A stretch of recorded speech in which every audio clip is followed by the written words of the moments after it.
এই রাজ্যের প্রত্যেকটি মানুষের মনে আছে তামান্নার কথা।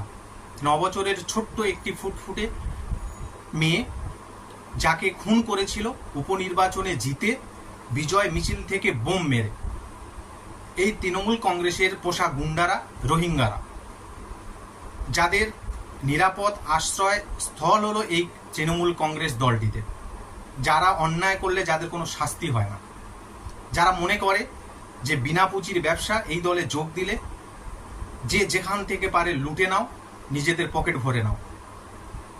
সেই তামান্নার বাবার স্বপ্ন ছিল তার মেয়েকে ডাক্তার, ইঞ্জিনিয়ার তৈরি করবে, কিন্তু এক নিমিষে এই তৃণমূলের গুন্ডাদের মাধ্যমে, তৃণমূলের গুন্ডাদের দ্বারা সেই স্বপ্ন ভঙ্গ হয়েছে।